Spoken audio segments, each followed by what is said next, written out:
তো বন্ধুরা এই কদিন আগেই মাধ্যমিকের রেজাল্ট বেরিয়েছে। মাধ্যমিকের আমি রেজাল্ট দেখলাম অ্যান্ড খুবই ভালো রেজাল্ট এসেছে, কিন্তু মাঝে মাঝে আমার একটু ডাউট ঠেকছে, যেটা মাধ্যমিকের রেজাল্ট, উচ্চ মাধ্যমিকের রেজাল্ট না তোমার সেই ডিসকাউন্টের নাম্বার 499, 599, 597, 98, 1 নম্বর করেছে, কেটেছে কিসের জন্য? 1 নম্বরগুলো এরা কেটেছে কিসের জন্য?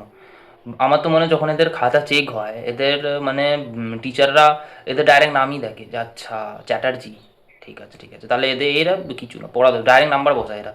আমার তো মনে হয় ঠিক আছে, তবুও যারা কষ্ট করেছে, সারা বছর খেটেছে, আমি মানছি বহুত এ হচ্ছে। এখনকার দিনে তো চলো নাম্বার তোলে একটা আলাদা, আগেকার দিনে তো 100 নম্বর কম পেতো ফুল মার্কস থেকে, সেরকম থাকতো। কিন্তু এখানে এরম না, ডাইরেক্ট তোমার এরা বাড়ি থেকে ভেবেই যায় যে আমরা 500 500 পাবো না, আমরা 500 501 পাবো।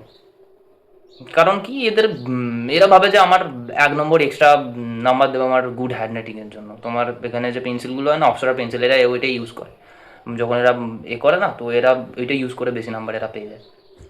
এদের এমনিতে এদের এদের ভয় এটাই থাকে যে আমরা ফুল নাম্বার পেয়ে যাবো। যারা অ্যাভারেজ স্টুডেন্ট থাকে, যারা এ থাকে, তাদের ভয় থাকে যে আমি ফেল করবো কিনা। এদের ভয়টা থাকে যে আমি যদি 500 500 পেয়ে যাই, আমি রিপোর্টারকে কী জবাব দেবো যে আমি 500 500 পেয়ে গেছি আর আমি দিনে 2-3 ঘন্টা পড়তাম।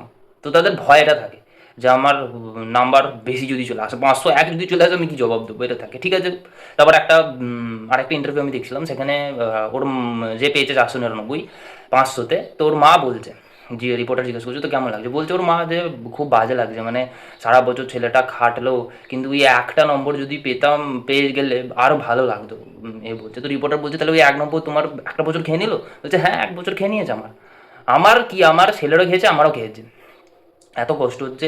আমার তো মনে হয় ওর মা পারলে নিজেই মাধ্যমিক দিয়ে চলে আসে, যদি নিটের মতো ওরকম কোনো থাকতো না, যে তোমার এজ লিমিটের কোনো ব্যাপার যদি না থাকতো, তো এরা ওর মাই দিতে চলে। স্বপন পরীক্ষা দিতে না এসে স্বপনের মা এসেছে কিসের জন্য? স্বপন বাড়িতে ঘুমোচ্ছে, আমি পরীক্ষা দিতেছি না। কবার পরীক্ষা দেবেন আপনি? আমি 2বার পরীক্ষা দেবো।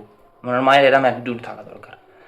ঠিক আছে, তো এদের এরমই এত বিশ্বাস বেড়ে গেছে না ছেলেদের প্রতি, যে না আমার ছেলে এতই পাবে। আর মা এত এখানে বলে ফেলেছে, এত ভরসা দিয়ে ফেলেছে, পাশে যখন ছেলে আগে মিষ্টি খাচ্ছিল দুম দাম, মানে রসগোল্লা কি পুরো পান্তুয়া সন্দেশ 1 বালতি সব খাচ্ছিল, যেই যখন রিপোর্টার সামনে একটা মা বলেছে, ছেলেটা এবার ঘাবড়ে গেছে। এবার আমার কাছে এসে যদি আমি খুশি দেখাই, তাহলে আমার মা এমনি রিপোর্টে চলে গেলে অনেক কিছু হয়ে যাবে।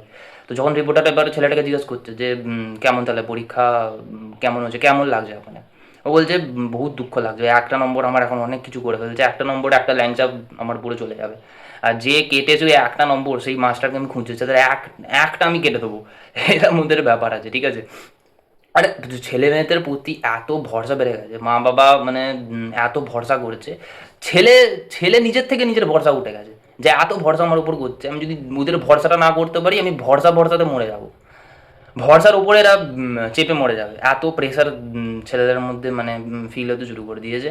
আর এদের একটা ট্রেন্ড চলে এসছে আগেকার দিন থেকে, মানে বছরের মধ্যে এটাই শুধু চলে আসছে যে আমি 500-তে 499 পাবো, 500-তে 500 পাবো। এদের এরম টেনশন নেই যে আমি একটু কম পাই, ছেলেদেরকে একটু দেখাই, না না না, আমি পেয়েই দেখাবো। আমি পারলে এখনই পুরো কনস্টিটিউশন বানিয়ে ফেলবো এখানের মধ্যেই। এত থাকে। এবার ঠিক আছে, মানছি তুই ভালো পড়াশোনা করিস ভাই, ঠিক আছে, কোনো অসুবিধা নেই। তুই আবার যাচ্ছিস, কেউ কাউকে জিজ্ঞেস করছিস ইঞ্জিনিয়ারিং লাইনে যাচ্ছে, কেউ ডাক্তারের লাইনে যাচ্ছে, সবার নিজের নিজের ইন্টারেস্ট আছে। এই তোমার পডকাস্টগুলো এইগুলো তোমার দেখে যারা এমনিতে নিটের যারা স্টুডেন্ট আছে, তারা এবার ভয় লাগছে, বাবা এরা তাহলে এখান থেকে আসছে, আরও কম্পিটিশনে পাঠাচ্ছে। এটা আর এক টেনশন